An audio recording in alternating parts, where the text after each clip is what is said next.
data, AI, and the enterprise. Let's start off, for people who may not know, maybe you can just explain a little bit about what HTech is? Yeah, very shortly, we are engineering services organization. So basically we provide engineering services to a variety of different organizations, whether tech or non-tech. And one of the things that we set out to do from the very beginning is to build products. So we are very much focused on building the products with our customers, for their customers, or directly for these organizations. And we work with technology companies, we work with Fortune 26 out of Fortune 100 companies, but we also work with the non-technology companies. And this is where the biggest struggle is. And this is a huge portion of the organizations that are not so commonly covered in these kind of talks. So we'll double down a little bit speaking about these organizations and the challenges that we have faced and how we want to overcome them. Yeah, I think it's a really good point that we talk about enterprise companies. We're going to have Mark Leiter from Boeing on later on. These are already digital companies that are just trying to stay ahead of the curve. But you're really helping companies that are like maybe behind the curve or a generation or two, and they're just trying to stay competitive. So there's a whole range of different solutions that you need to offer. Yeah, that's right. So, Sanja, one of the things that kept coming up in our prep call was this idea of data readiness. And that, it's nice to say you're going to launch an AI solution, you're going to take advantage of AI, but there is no AI without the data that drives it. And the truth of the matter is many businesses are just not data ready for what's coming next. Can you explain that concept? Yeah, sure. And I'm going to start by saying that data readiness is not what usually first comes to mind for many, which is being technically capable of implementing a data and AI solution. And that doesn't mean that the technology doesn't play a huge role, because it does, but it's not the only factor that should be considered when talking about readiness and when entering the delivery and then evolution of data and AI products. We approach it differently, and we take this holistic viewpoint by defining readiness as alignment between technology and data, people, processes, and business strategy overall. Because the nature of these solutions is very much different than any other solutions that we have built so far. It's very dynamic, it is constantly evolving, and it very much depends on the entire ecosystem in which these solutions live. So how are the user needs changing? How is the technology landscape changing? What happens on the market? What happens with the business? And what happens with the data fueling these solutions? Because data is changing too. So it's about getting there to enable an organization to have this level of adaptability across all the organization. That's readiness. So you don't have to throw anybody under the bus specifically, but give us an example of a company that was just not data ready. And what did it look like? What were the symptoms? Well, I think we heard examples already today, right? If you remember the talk about the New York chatbot, that's not data ready. Mm-hmm. Either the inputs or the outputs. Yeah, because when you're not ready, then you cannot anticipate the unknowns or the unexpected behaviors. And data and AI solutions are really very probabilistic, especially when we are playing with emerging technologies. We never know what's coming. So not being ready is not being capable to act on changes that are coming and that you don't fully understand yet. Darko, so how do you solve that problem? How do you go into an organization and say, look, how do you diagnose it? And then how do you make recommendations that eventually push them forward? Yeah, we did learn from our own mistakes. We created beautiful products that nobody used in the organization. So that's the first step. Like what? Well, we built a solution for one of the companies that is transporting oil across the world. So we helped them optimize the way how they fuel their vessels. And it was supposed to be much, much better, but the organization didn't want to adopt it. Why? Because a single person could lose a job. So it took us a year to persuade that single person to actually give a chance to this solution, for that solution to augment that single person. So every change that you're introducing in the organization, with every paradigm shift, with every platform shift, which is now happening at a very, very rapid pace, we need to think about individual people that are working in these organizations. So what we set out to do very early on is to make sure that whatever we are building with organization or for the organization, we try to build it in a way to co-build it with the people that are going to use it from the start. So now we have a special part of the organization that is dedicated only to the beginning phases of this, understanding if we have the human capacity and capability within the organization that we work with, and we make sure that over the period of developing that solution to have the capacity to adopt that solution in the organization. So it's very hard for the leaders in the organization to actually do that by themselves. So we tend to avoid in all of these interactions to work with the leaders only, because they have one viewpoint. People that are in the trenches, when you say to a person, a single person, hey, from tomorrow you're going to use this solution, and you have your KPIs based on the outputs that you're building, that person is going to say, hey, I'm going to miss my KPIs, I'm going to miss my bonus, I don't want to do that. So it's very important that we focus on the people that are going to use these solutions moving forward, and this is why we are looking from the three standpoints. One is the product itself, that is built in by understanding the processes in the organization and how the new technologies can actually bring more value into these processes by understanding the people that are in the trenches. That's why we try to move away from the layer of the executives, the leaders, the ones that actually created the silos in the organizations, and to focus on the people that are going to adopt these solutions moving forward.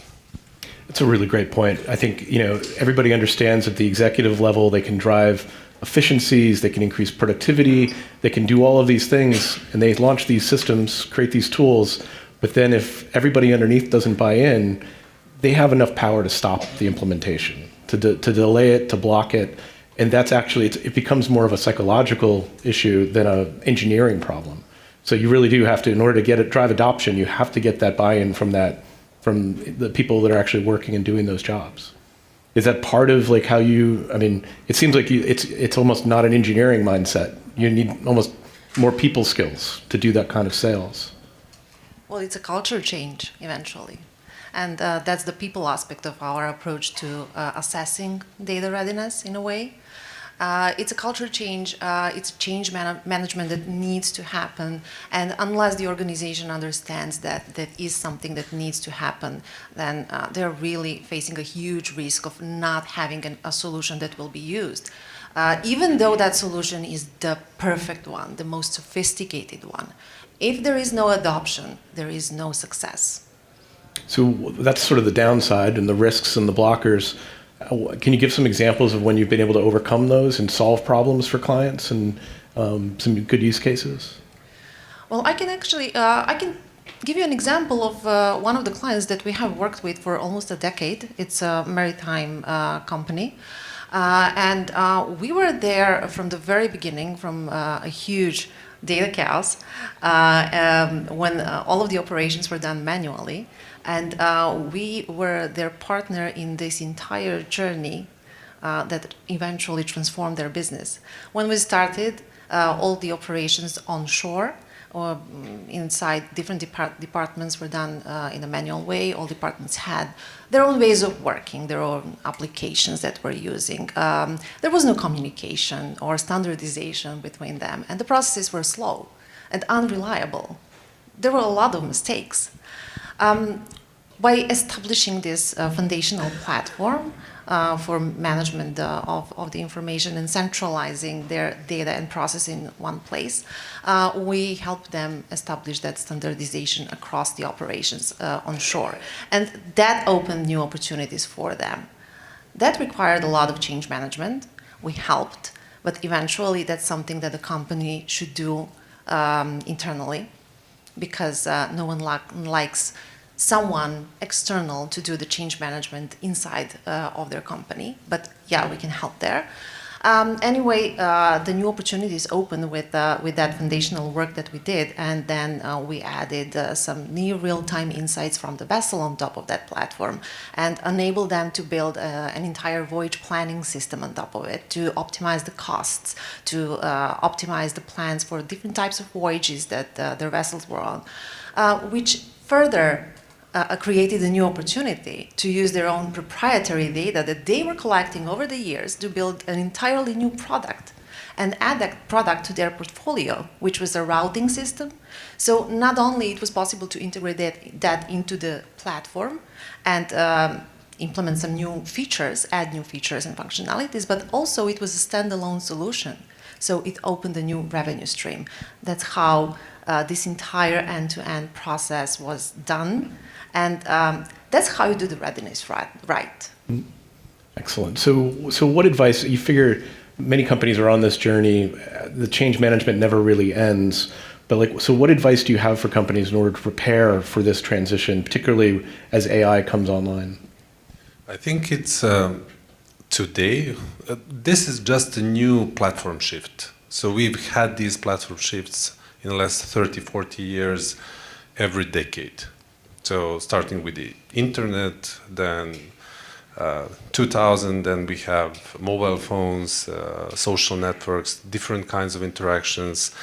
And all of the technology behind it was basically built purposefully to support these platform shifts. Now we have a new platform that's AI. What it is, we don't know. We think we know what it is today, but probably in 5 years from now, it's going to be completely different.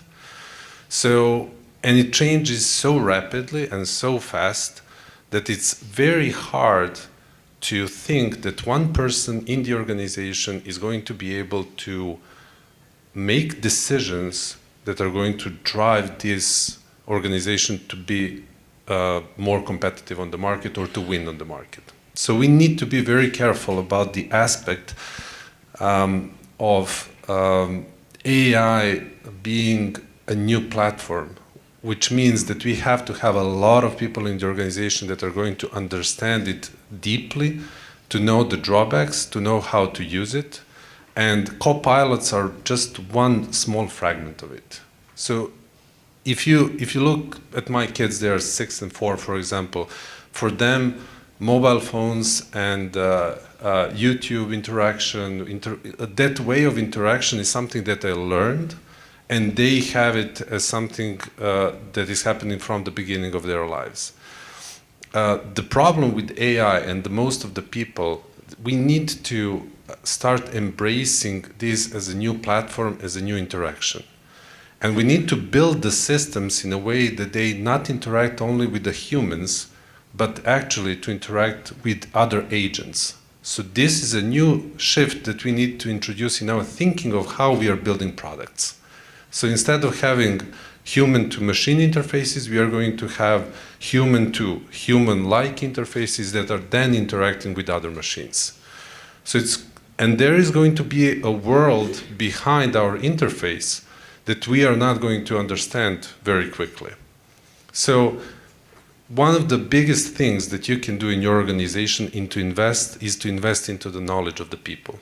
So to let them be creative, not to silence them, to give them the data, to give them the opportunity to build products, to test out, to fail, in a controlled environment, of course, and then pick the best ones.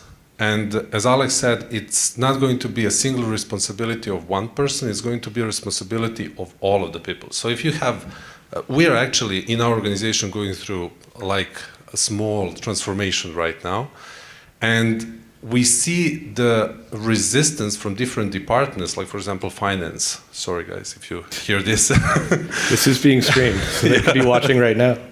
So there is a huge resistance because they don't understand naturally. It's not in their natural workflows that they have to understand the technology. They see it as a means to achieving the goal, but they don't understand how they can leverage it to be more efficient or to actually contribute more to the organization where they work.